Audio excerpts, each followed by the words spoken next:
The first word we want to think about is something called total available market. And I like to think of total available market as a pie. It's the entire pie.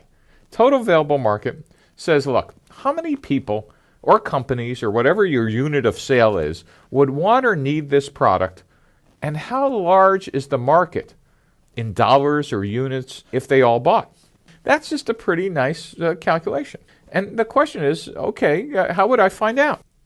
In different industries, there are analysts that specialize in vertical markets and enterprise software. It's Gartner and Forrester. In video games, it's the NPD Group. In consumer research, it's Nielsen. If you want to understand how many web and mobile startups are, you go to the Startup Genome Project, etc. So you need to ask some questions: is which industry analysts kind of follow your specific domain?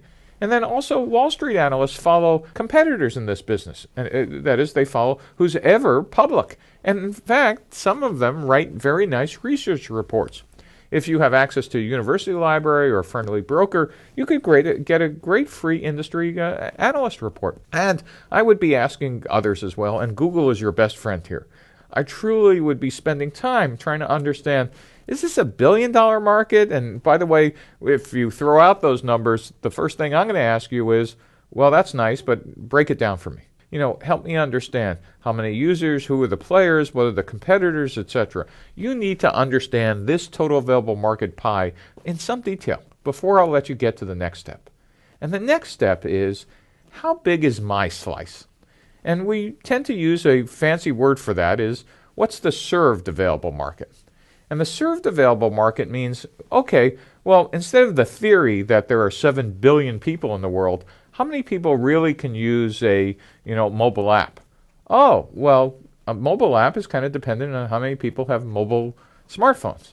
And gee, if I'm making the mobile app for, let's say, an Android platform, then the first question is, how many theoretical people are going to be using, Android platforms in this year and the next 5? Oh, now I could start estimating what's my served available market. And so how many people have the money to buy the product? That is, are you a 99-cent product or are you a $99 product? Now you're narrowing the market based on pricing or availability.